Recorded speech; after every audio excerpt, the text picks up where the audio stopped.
Astaghfirullahalazim, la haula wala quwwata illa billah.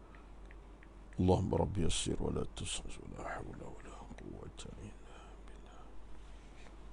Allahumma salli wa barik ala Muhammad wa ala sayyidina Muhammad wa ala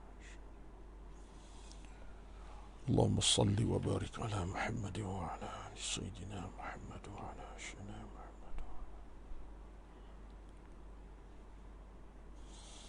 بسم الله الذي لا يضر مع اسمه شيء في الأرض ولا في السماء والسميع العليم. بسم الله الذي لا يضر مع اسمه شيء في الأرض ولا في السماء والسميع العليم. اللهم ربي يا كريم، اللهم ربي يا كريم يا رحمن يا رحيم يا منان برحمتك يا رب. بسم الله الذي لا يضر مع اسمه شيء في الأرض ولا في السماء والسميع العليم. إنك السميع قريب مجيب الدعوات يا قاضي الحاجات يا قاضي الحاجات يا قاضي. اللهم رب يسر ولا تعسر ولا حول ولا قوة إلا بالله.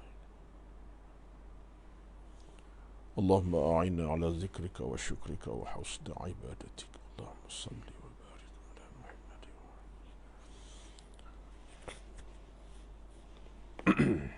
السلام عليكم ورحمة الله وبركاته. إن الحمد لله نحمده ونستعينه ونستهديه ونستغفره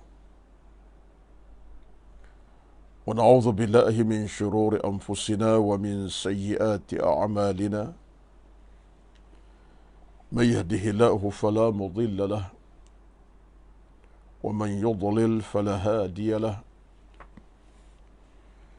أشهد أن لا إله إلا الله وحده لا شريك له، وأشهد أن محمدا عبده ورسوله. اللهم لك الحمد كما ينبغي لجلال وجهك وعظيم سلطانك. حسبنا الله ونعم الوكيل، ولا حول ولا قوة إلا بالله العلي العظيم. اللهم أعنا على ذكرك وشكرك وحسن عبادتك.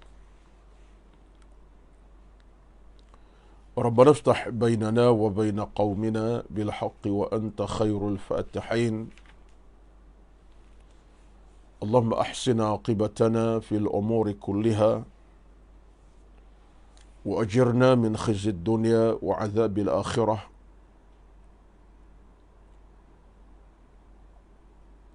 اللهم تقبل منا إنك أنت العليم الحكيم. لا إله إلا أنت سبحانك إني كنت من الظالمين.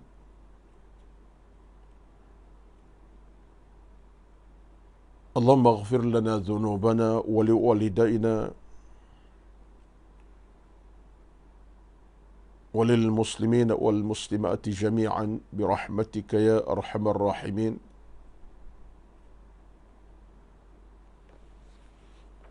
اللهم يا مقلب القلوب ثبت قلوبنا على طاعتك.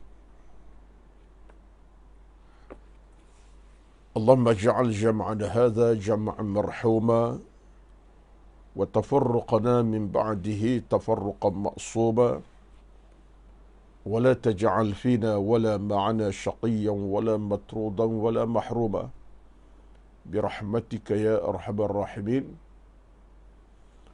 اللهم رب اشرح لي صدري ويسر لي أمري واحلل عقدة من لساني يفقه قولي يا رب العالمين. أما بعد، أعوذ بالله من الشيطان الرجيم. قل هل يستوي الذين يعلمون قل هل يستوي الذين يعلمون والذين لا يعلمون، إنما يتذكر أولو الألباب. صدق الله العظيم yang bermaksud, katakan Muhammad, apakah sama di antara orang-orang yang berilmu dengan orang-orang yang tidak berilmu di kalangan manusia? Sesungguhnya orang yang mengambil pengajaran, peringatan hanyalah orang-orang yang berakal, akal yang sempurna. Surah Az-Zumar ayat yang ke-9. Az-Zumar ayat ke-9. Allah juga berfirman dalam ayat yang lain, A'udzu billahi minasyaitonir rajim.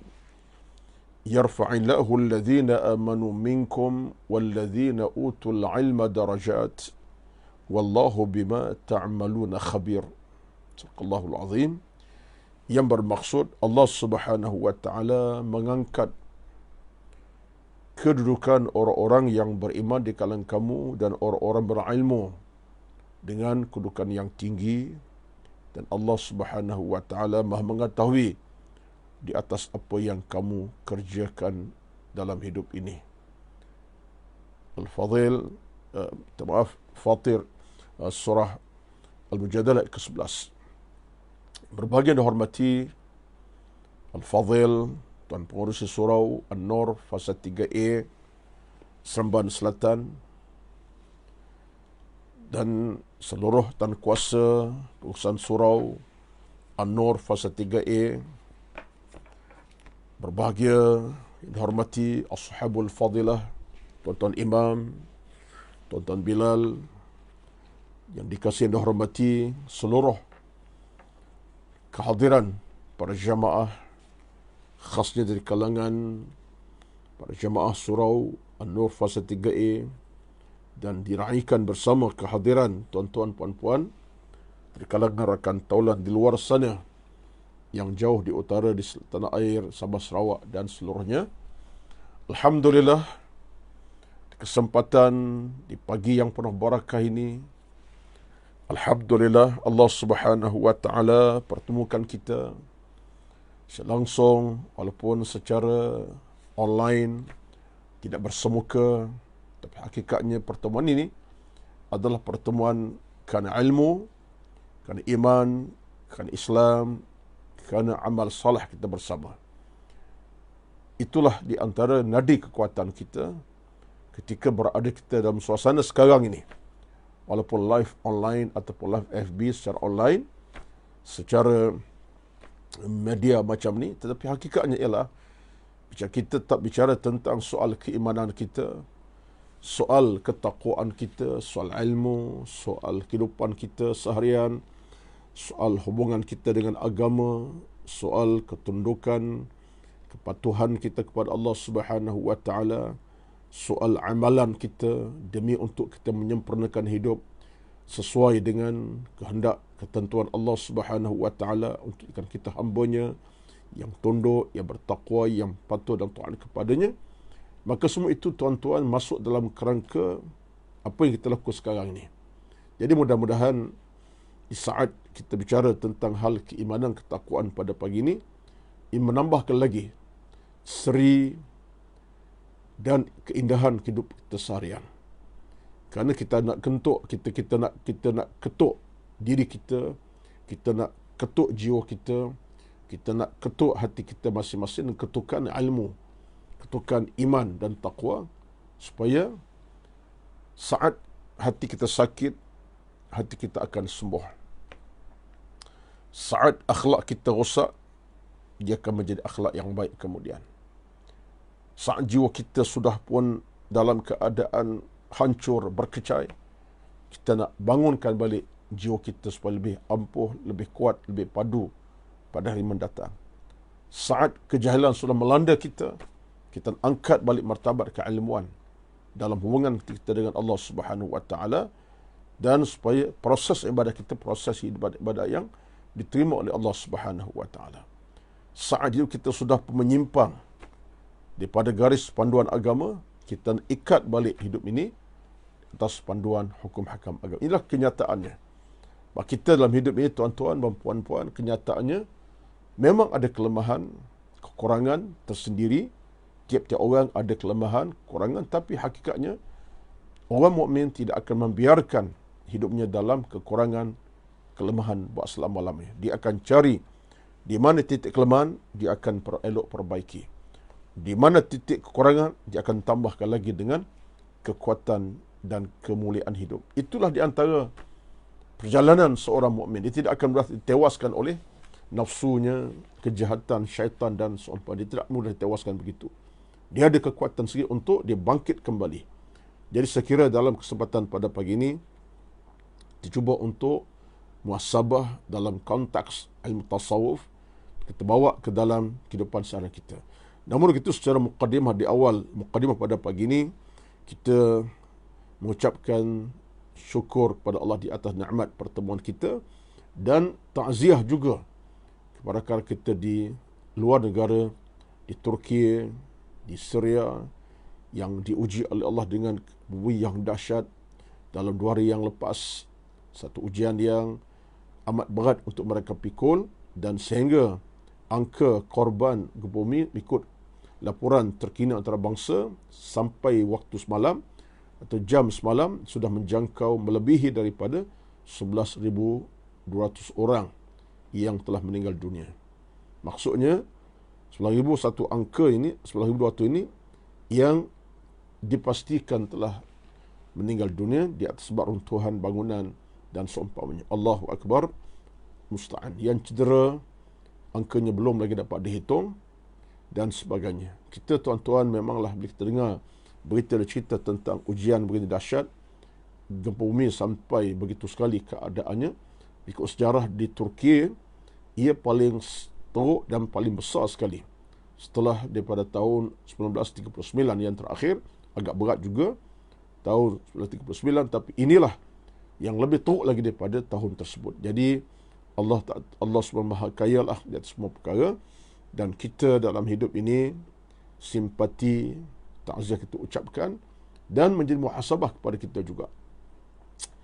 Ini jadi muhasabah kepada kita supaya kita jadi manusia yang insaf. Bila mana Allah nak uji kita dengan satu ujian, itu bukan satu yang susah bagi Allah nak kirimkan ujian kepada kita. Bukan susah. Dalam detik, saat, minit, tak seminit pun, saat saja Allah boleh kirimkan musibah bencana kepada umat ini. Sebab itulah kita kena ambil ingatan-peringatan supaya tidak termasuk golongan yang dimurkai Allah SWT. Saya tak kata gempa itu satu tanda kemurkaan di Turki, tidak, tapi itu peringatan. Allah berkuasa untuk membolak-balikkan buminya, menghantar dentuman yang boleh menghancur keleburkan bumi secara begitu singkat masanya, tak bukan masa panjang, saat saja. Ini semua menjadi tazkir kepada kita. Sebab itulah kita nak hidup suasana kita sentiasa berpegang ilmu agama, dan kita nak memperkukuhkan sendi-sendi ibadat dalam agama kita. Dalam konteks hubungan kita dengan Allah Azza wa Jalla, dalam 2-3 situasi yang penting. Pertama sekali ialah ketundukan, kepatuhan, ketaatan kita kepada Allah Subhanahu wa taala. Sempurna, lengkap, tak cuai dalam melaksanakan kewajipan ibadah dan melaksanakan ketaatan yang penuh kepada Allah Subhanahu wa taala. Memahami dosa pahala, faham tentang dosa pahala seumpamanya. Yang kedua ialah kita nak jauhi apa saja unsur kemaksiatan dan dosa, yang mana kemaksiatan dosa ini boleh menjadi beban kepada masalah kepada kita hari-hari mendatang. Mungkin sebabkan dosa itulah Allah kirim bencana dan seumpamanya. Yang ketiga, kita nak kesatuan hati di antara masyarakat manusia. Bergerak kita ke arah keimanan, bergerak kita ke arah ketakwaan, dan kita bersatu di atas nama ketakwaan kepada Allah Subhanahu wa taala. Kita nak bina sebuah kehidupan yang larasnya adalah keimanan, ketakwaan, bukan laras yang lain. Larasnya iman, takwa dan amal soleh secara bermasyarakat. Tak nak segolongan orang buat kejahatan, segolongan tegakkan kebenaran. Tak nak macam tu. Segolongan buat maksiat, segolongan buat kemakrufan, kebaikan. Tak nak. Kita nak semua golongan manusia cinta kepada yang ma'ruf, yang baik, dan tolak kemungkaran, kejahatan, walaupun seinci, sesaat, seminit, sehari. Jadi tuan-tuan, satu antara fakta penting lah. So, dalam hukuman ini, saya kira kita kena ambil cakna. So, Allah sebut dalam Al-Quranul Karim, bagaimana hakikatnya kita nak kena hidup suasana kuntum khaira ummatin ukhrijat lin-nasi ta'muruna bil ma'rufi wa tanhauna 'anil munkar wa tu'minuna billah. Allah ciptakan kita untuk ta'muruna bil ma'ruf. Kita bergerak bersama-sama ke arah menegakkan yang baik-baik. Daripada sudut hubungan sama kita dengan Allah Azza wa Jalla, secara pasaknya begitulah, dengan Nabi baik, dengan akhlak kita beramal dengan akhlak mulia. Di samping yang sama juga kita kena tanhauna 'anil munkar. Kamu, kata Allah, cegah kemungkaran, larang kemungkaran.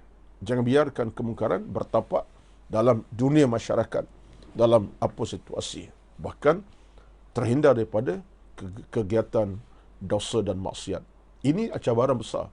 Kemudian kata Allah Azza wa Jalla, kewajipan kamu ialah mengekalkan sifat keimanan kamu, neraca keimanan, tu'minuna billahi, beriman kepada Allah. Dan kekentalan iman itulah yang menjadi pacak utama, menjadi pasak utama kepada perjalanan kita dalam hidup ini, dari minit ke saat, jam ke minit, jam ke hari-hari ke minggu, sampailah kepada tahap kita kembali kepada Allah dalam keadaan kita berjaya diradai, bukan kita gagal dan tewas dan tidak mencapai redha Allah Subhanahu wa taala. Jadi saya sebut, tuan-tuan, untuk mengambil ruang dalam hidup ini, kita kena sentiasa bermuhasabah, menghitung diri belum dihitung oleh mahkamah Allah Subhanahu wa taala. Dan tidak pernah akan kecewa orang yang menghitung dirinya, menghisap dirinya, sentiasa menimbang-nimbang amalnya antara baik dan buruk, dan istiqamah dalam kebaikan dan tinggal kejahatan. Tidak pernah akan kecewa sama sekali. Itu di antara asas utama yang saya fikir kita kena renung dalam suasana ujian yang sedang berlaku kepada rakan kita di Turki, di Syria. Dan doa kita tak pernah putus daripada saat berlaku sampai hari ini. Masya Allah, umat terlalu peka dengan isu dalam FB, dalam IG, banyak doa dikumandangkan, banyak doa dikirimkan, bantuan fizikal pun diberikan, ringgit RM pun dihulurkan. Alhamdulillah, semua tuan-tuan pun hulurkan bantuan RM melalui NGOs yang bergerak ke arah untuk menyempurnakan tugas mereka ke arah membantu rakan kita di Turki dan juga di Syria. Tuan-tuan sekalian, jadi kita kena ambil kesempatan untuk ingatkan diri kita atas sebab apa yang berlaku ini, ujian pada Allah satu hal, dan kita nak Allah tidak balak lagi manusia dengan azab dan kepedihan yang melampau yang kita tak mampu hadapi. Isunya, tuan-tuan, ialah kita tak mampu hadapi musibah yang sebegini. Tak ada kekuatan kita. Tak ada kekuatan. Sebab kita minta Allah angkat musibah, jauh kepada musibah. Pagi ini saya telah angkat dalam FB saya satu bacaan doa ringkas dalam bahasa Melayu lah, ya, supaya Allah angkat kepada kita musibah, tenangkan kita dengan nilai kebahagiaan, keamanan dalam FB saya. Baik, tuan-tuan, rajuklah sekadarnya lah, ya. InsyaAllah diaminkan oleh rakan-rakan kita yang lain. Mudah-mudahan Allah berkati, ya, yang aminkan hati yang tulus, ikhlas, aminkan jiwa yang penuh mulus kepada Allah Azza wa Jalla dengan keinsafan, diaminkan, dan amin kita tadi akan Allah kabulkan. Dan mungkin amin saya Allah terima, tapi doa amin tuan-tuan Allah kabulkan. Kita berkongsi di sebalik doa yang kita kumandangkan itu baik. Yang keduanya ialah kita sebenarnya dalam situasi ujian menimpa rakan kita dua negara sana, kita juga sedang countdown, ya, Ramadan yang akan menjelang tiba. Kalau ikut kepada tarikhnya, hingga hari ini, hingga tarikh masuk Ramadan nanti, 1 Ramadan, hari ini 18 Rajab, mana kita berbaki lagi sekitar 41 hari saja lagi kita Ramadan. Lebih kurang 41 hari saja lagi. Kurang 2 bulan dah, sebulan lebih saja. 1 hari saja lagi Ramadan akan kunjung tiba. Yang pastinya satu bulan yang tertunggu, kita nanti dengan penuh pengharapan, dengan penuh rasa bahagia insya-Allah, penuh rasa keinsafan diri untuk kita merebut peluang Ramadan semah-mahunya. Di sudut amalannya, di sudut kerja buat Ramadan, di sudut berpuasanya, dengan program Ramadan, tilawahnya, dengan tadarusnya, dengan infak sedekah derma, dengan qiyam tahajudnya, dengan solat tarawih, macam-macam lagi. Semua ini menjadi pasak utama kepada kita untuk mendapat Ramadan yang terbaik. Terutama di aspek kesihatan. supaya kita sihat walafiat untuk mampu berpuasa di siang harinya, beribadat pada malam dan siang secara konsisten.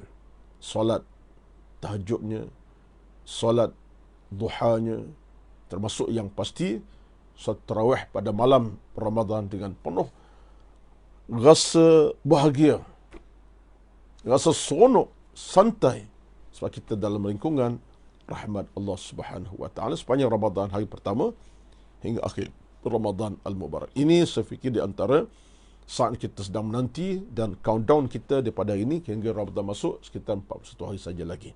Tuan-tuan, doakanlah kepada Allah Azza wa Jalla untuk dilanjutkan usia dalam amal salih, dilanjutkan usia dalam amal kebaikan, dilanjutkan usia untuk Ramadan dengan harapan cita-cita balighna Ramadan, ya Allah sampaikan kami Ramadan dalam keadaan baik. Itu antara hak kita.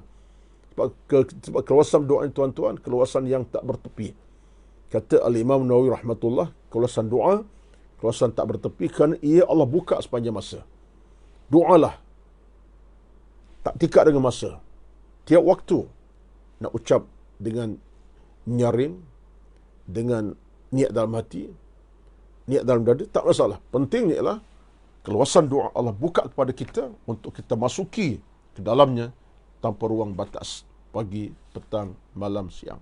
Yang penting adalah kita masuk dengan penuh keinsafan. Doa kita nak baca bahasa Arab pun betul, bahasa Melayu pun betul, Inggeris pun betul.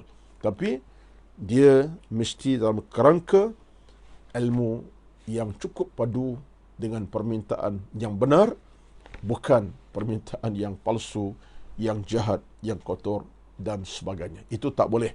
Ya, yang kita nak perdengar kepada Allah, berdoa-doa yang terbaik, rezeki yang diberkati, hidup yang dirahmati, anak-anak yang saleh, rezeki yang dimurahkan oleh Allah malam siangnya, ada kawan-kawan yang baik, dipermudah urusan solat sembahyang, awal waktu, dijauh daripada sifat bakhil, kedekut dan seumpamanya. Itu semua di antara fakta penting dalam kita berdoa yang syar'i. Tidak masuk di dalam doa kita hal-hal bersifat menjahanamkan orang ke, membinasakan orang ke, dan marah maki orang, tidak masuk. Ini bukan doa yang akan didengari oleh Allah Subhanahu wa taala.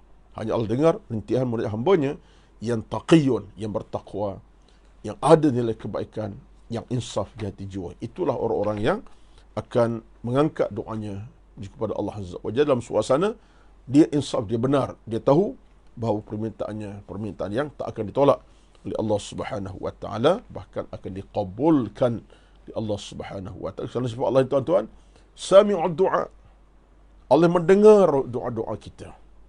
Dalam apa situasi doa kita doakan kepadanya. Bersekekurangan ke, kita dalam suasana beramai-ramai ke, suasana tengah-tengah orang sedang beribadat ke, kita di dalam keadaan seorang diri berdoa ke, yang pentingnya doa-doa itu pasti akan didengari oleh Allah Subhanahu wa taala, kerana sifat Allah itu Tuhan yang mendengar. Kerana Allah berfirman dalam Al-Quran, "Wadhkur rabbaka fi nafsika tadurru'an wa khifatan." Allah minta kita ingat namanya, ingat kepada Allah dalam keadaan penuh khusyuk dan tenang. Tenang, ya, bukan kita gopoh-gapah, bukan kita ada permintaan yang tak boleh jadi akal, permintaan yang buruk, yang keji. No. Kita bercakap kepada Allah benar yang melimpahi kerahmat kepada kita, bukan saya untuk kita, untuk orang lain. Ketenangan, keselamatan, kerahmatan, keamanan. Orang pun dapat benda sama, kita dapat. Itu di antara asas untuk kita berdoa dan syarat utama untuk dikabulkan Allah Subhanahu wa taala. Tadarruan wa khifatan, iaitu keadaan kita berdoa itu suasananya penuh khusyuk, dalam keadaan tenang, tidak rasa gelisah, ada keyakinan doa kepada Allah Azza wa Jalla. Ini bacaan surah Al-A'raf ayat 205. Baik tuan-tuan sekalian, saya sebenarnya telah panjang detail mukadimah tu, ada maksud tersirat, bukan semata-mata nak melontarkan cakapan. Sebab saya bercakap tentang persoalan kita dengan satu sendi dalam hidup kita ialah kekuatan kita berilmu. Kita jadi orang yang berilmu, orang yang diilmukan oleh ilmu yang bermanfaat, Orang hidup dalam kancah ilmu secara konsisten. Orang hidup akan bergelumang ilmu secara konsisten. Orang yang sentiasa cintakan ilmu, tak bencikan ilmu. Cinta ilmu, mahabbatul ilmi, kata Al-Imam Suyuti, adalah separuh jalan kemenangan. Mahabbatul ilmi, cinta ilmu, kata Imam Suyuti, separuh jalan kemenangan. Yang berbaki ada lagi lah. Tapi kita dah menang dah untuk sampai ke akhirat dengan kejayaan dan keselesaan. Sebab kata Imam Suyuti, kerana kita mahabbatul ilmi, ada kecintaan kepada kita kepada ilmu. Jadi dalam konteks kita sekarang, tuan-tuan, kita tidak boleh mengisikap mudah-mudahkan isu ilmu. Bahkan kita kena ambil sebagai satu perjalanan yang akan memastikan kita dalam keadaan jauh daripada keburukan, kejahatan, dan jauh daripada jalan-jalan yang boleh merosakkan iman ilmu kita. Saya sebut pada pagi ini secara umum saja tentang soal ilmu ini ialah bagaimana Al-Imam Al-Ghazali dengan tegas menyatakan bahawa ilmu sahajalah yang akan merapatkan hubungan dengan Allah. Allah jua akan merapati hambanya dengan rapatan yang sungguh-sungguh rapat dan dekat. Allah akan beri segala kejayaan kepadanya, rahmat, maghfirah, keampunan, keselamatan kerana ilmu.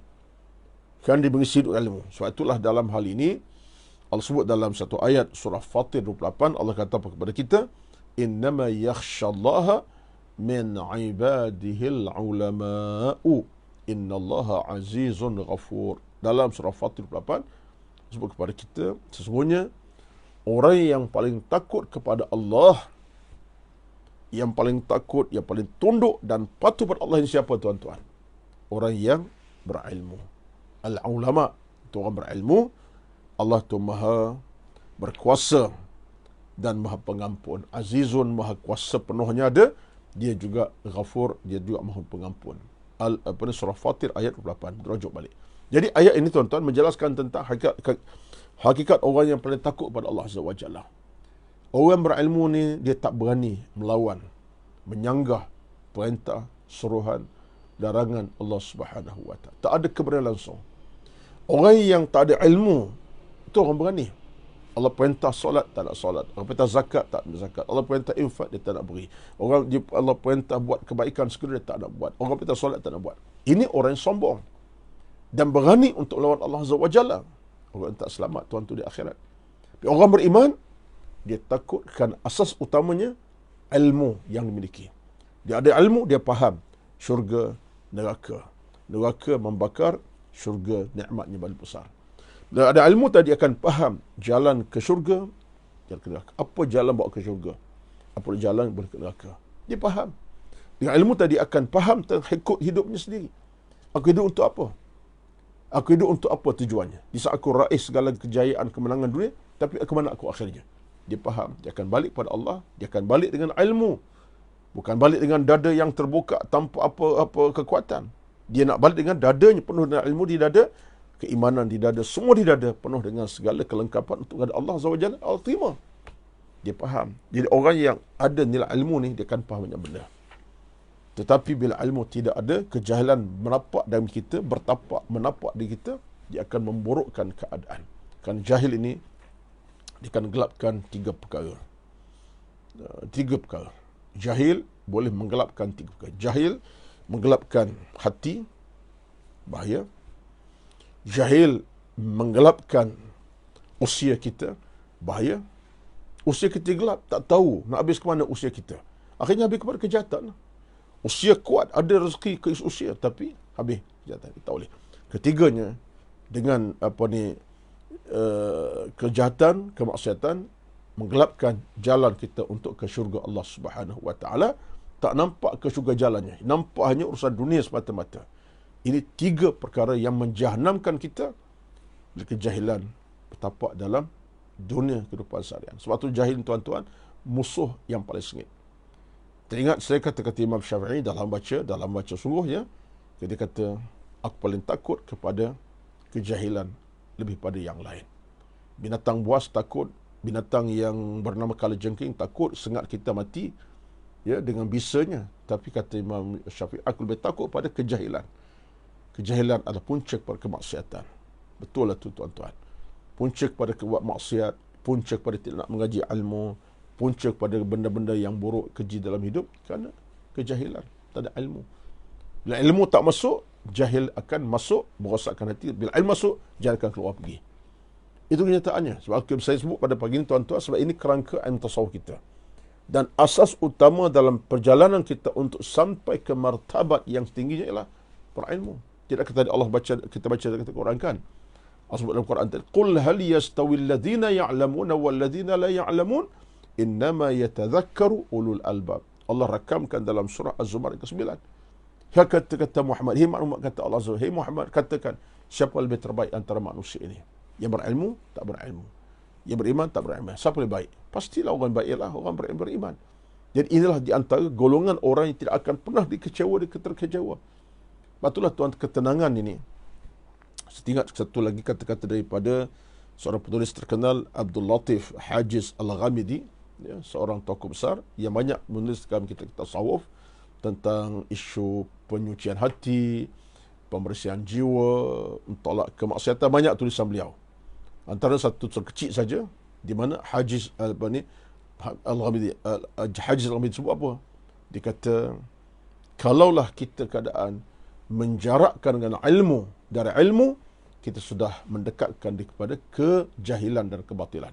Tengok tuan-tuan, kata beliau, kalau kita sudah menjarakkan ilmu kita, kita tak nak pergi, tak nak belajar, kita sudah mendekatkan keburukan, neraka, azab Allah kepada kita. Kita tak langsung dekatkan kita ke situ.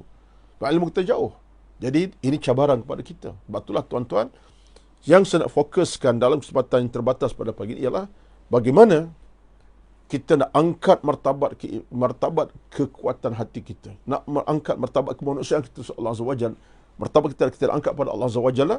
Nak tak nak, mesti dengan kita mencari ilmu, berilmu, dan sentiasa untuk hidup dengan ilmu. Hidup dalam keadaan mencari, dalam keadaan belajar mengaji, dalam keadaan istiqamah dengan ilmu. Ini antara faktor-faktor akan menjayakan sebuah kehidupan beragama tanpa cuai. Betul dalam hal ini, menarik sekali kalau kita tengok kepada pandangan Umar bin Al-Khattab radhiyallahu anhu yang pernah bercakap dalam nada bagaimana keadaan kita di alam sana. Di mana faktor kebahagiaan di alam sana kita. Kata Umar bin Al-Khattab radhiyallahu anhu, Umar Al-Khattab tuan-tuan ya, khalifah Islam yang kedua, dia kata, "Izzud dunya bil mali wa izzul akhirati bi salihil a'mali." Kemegahan dunia kan harta yang banyak. Tapi izzah, kemuliaan akhirat kan apa? Amal soleh yang banyak. Dua titik beza berbeza tu. Dua titik beza yang membezakan manusia. Kalau kan harta dicari, itulah kehebatannya. Orang sanjung, orang puji, orang angkat kan harta dicari. Kaya raya, boleh bantu orang. Sekarang itulah. Tapi kalau dia mencari harta dengan nikmat amal salih, dia selamat. Sebab harta yang dimiliki tidak menipu dia. Bahkan harta dikawal ilmu, kata Nabi SAW, kata Umar, wa'izul akhirati bisalil amal. Dan kejayaan, kemenangan, kemegahan di alam akhirat ialah kerana orang itu datang dengan amal salih, dengan ilmu di dadanya, amal sedekah. Ini tuan-tuan satu proses. Itulah kita nak jadikan perjalanan kita hari ini, sentiasa kita berfikir, merancang dalam dari mukmin kita, dari hari kita untuk mencari pahala, lebih pahala dan buat amal salih konsisten, yang sunat dikerjakan, yang wajib kita jagai. Ini antara langkah bijak kita. Saya pun tak erti nak bercakap lebih tuan-tuan, sebab saya fikir ini antara benda yang memang ulama utara kepada kita. Kerana mereka faham, mereka tahu tentang harga semua ilmu itu dalam konteks peradaban manusia, untuk mereka tidak berada dalam kejahatan, kejahilan, kemaksiatan. Ilmu lah memandu kita, memandu mereka. Dan mereka faham tentang satu di antara hadis Nabi SAW yang disebutkan pada Al-Bukhari Muslim, pernah berdoa. Dia dalam daripada hadis Muawiyah bin Sufyan disebutkan, kata beliau, aku dengar Nabi bersabda. Siapa yang sebut? Muawiyah bin Abi Sufyan, Muawiyah Sufyan. Ya, itu kata Muawiyah, ayahnya Abu Sufyan. Kata Muawiyah, aku dengar bersabda. Apa kata Rasulullah? "Man yuridillahu bi khairan yufaqihu fid din."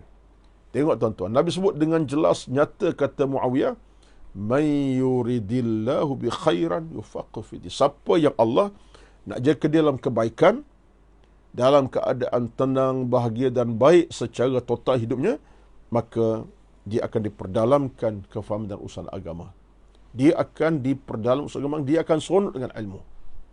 Bahagia ilmu. Dia cari ilmu sampai tahap dia tak fikir lain. Ilmu. Contohnya, orang ni kata Nabi SAW, orang yang Allah paling suka di kalangan umatnya, di kalangan hambanya. Jadi kepada kita tuan-tuan, satu peluang keemasan. Faqihnya kita ni tuan-tuan, saya tak kata faqih mesti hafal semua kitab fiqh, hadis, Quran, bukan begitu. Tapi kita ada kekuatan untuk belajar dan belajar dan belajar dan belajar. Sikit demi sikit dan terus berjaya untuk membuang kehidupan daripada yang buruk. Kita pilih jalan hidup yang beriman. Faham dosa pahala. Itu langkah yang cukup bijak, memadai dari sudut hukum kehidupan kita. Kita dah mula berada di lorong yang betul. Kejahatan tolak, kemasan kita ketepikan, kita hanya pilih jalan keimanan, kerana ilmu kita mengajar, carilah kejayaan di atas dasar ilmu kepada Allah. Jadi kata Nabi SAW, "Man yuridillahu bi khairan yufaqqih fi din." Siapa yang Allah nak jadikan dia orang baik, Allah akan perdalamkannya dengan ilmu hukum hakam agama, iaitu ilmu tentang Islam, tentang iman taqwa. Jadi tuan-tuan, di mana kita berada? Saya sebut ini sebagai satu peringatan bersama. Kita tidak nak kita melangkah kaki dalam kekecewaan dunia akhirat. Kita nak melangkah kaki kita usaha hidup, kita berjaya dunia ke akhirat. Di atas sebab jaga ilmu, belajar ilmu, bersama ilmu, cintakan ilmu, mencari ilmu, di mana kita berada supaya ilmu memandu kita ke jalan keselamatan. Ini di antara apa yang saya cuba nak sampaikan pada pagi ini. Secara umum, tak detail, hakikat tentang kewajipan kita untuk pertahankan ilmu di dalam dada, dalam hati, supaya kita dapat bangkit dengan faktor-faktor yang Allah redai, bukan faktor yang Allah murkai. Wal'idzubillah. Tuan-tuan sekalian, itulah sekadar pertemuan kita pada pagi ini dalam kerangka saya fikir bicara hati ataupun bicara jiwa ataupun tausiah jiwa hati, mudah-mudahan berbekas insya-Allah. Tak banyak pun sikit, tuan boleh rojoklah kepada rakan-rakan para asatizah kita di luar sana yang ada YouTube mereka untuk dengar kupasan-kupasan lebih jauh lagi. Dan saya pun cuba untuk masuk ruang itu dengan mengadakan FB Live setiap Khamis atas program disusun oleh Surah An-Nur fasa 3A. Mudah-mudahan usaha mereka itu berkati, dan saya sekali menyampaikan adalah pahala tuan-tuan mendengar ni, menonton ini, dapat lagi rezeki yang lebih melalui kefahaman beragama, pahalanya, kefahaman dan sebagainya. Itulah kekuatan kita, dan saya mengajak tuan untuk terus menyumbang kepada tabung Surah An-Nur fasa 3A bandar Sembilan melalui nombor akaun yang tertera dalam kaca phone tuan-tuan, kaca komputer tuan-tuan. Ambil nombor itu Bank Islam, buatlah hubungan, buatlah sumbangan secara konsisten, tak banyak pun sikit, online. Mudah-mudahan semua itu jadi saksi besar dunia, saksi untuk kita raih kejayaan dunia, dan di alam sana saksi nanti yang lebih besar untuk kita berjaya di alam syurga, dan sampai syurga dengan mudah dipermudahkan Allah Subhanahu Wa Taala. Itulah sekadar tuan-tuan antara apa yang saya boleh sampaikan dalam tajuk kuliah subuh ini tentang soal kepentingan hidup dengan ilmu, muhasabah diri. Mudah-mudahan insya-Allah Allah akan restui amalan kita, ibadat kita, dan apa sahaja kita lakukan demi kerana kebaikan bersama. Teruskanlah doa munajat kepada Allah Azza wa Jalla, teruskan rintihan menunjuk pada Allah, dan teruskan beribadat tanpa cuai. Yang baik kita lakukan, buruk kita tinggalkan. Yang haram kita jauhi, yang kita ambil ialah yang halal, tayyiban, nafi'an, berikan kita manfaat dan kebaikan bersama. Itulah pada pertemuan kita pada pagi ini. Terima kasih banyak-banyak kepada yang hadir pada pagi ini, sama ada jauh dan dekat, yang dengar, buat catatan, kemudian buat renungan bersama. Alhamdulillah, moga saya dapat pahala tuan-tuan. Saya pun dapat ruang kepada Tuhan, pahala kepada Allah Azza wa Jalla. Kita sama-sama berganding bahukan Islam ni hak kita bersama, bukan hak sesiapa. Hak kita bersama, kita berganding bahu ke arah mencapai redha rahmat Allah Subhanahu wa taala. Itu sekadar pertemuan kita pada pagi ini. Aqul qawli hadza astaghfirullahal azim li wa lakum wa lisairil muslimin wal muslimat fastaghfiruhu wa ghafurur rahim. Assalamualaikum warahmatullahi wabarakatuh. A'udzubillahi minasyaitonir rajim. Bismillahirrahmanirrahim. Alhamdulillahi rabbil alamin. Wassalatu wassalamu ala sayyidina Muhammad wa ala alihi washabbihi ajma'in. Allahumma inna nas'aluka as-salamata wal afwa wal afiyata bi rahmatika ya arhamar rahimin. Allahumma taqabbal minna innaka antal wahhab. La ilaha illa anta subhanaka inna kunna minadh dhalimin. Rabbana atina fid dunya hasanah wa fil akhirati hasanah wa qina adzaban nar. وصلى الله سيدنا محمد والحمد لله رب العالمين تقبل الله منكم والسلام عليكم ورحمة الله وبركاته. Betul lagi insyaAllah minggu hadapan dengan izin Allah Azza wa Jalla.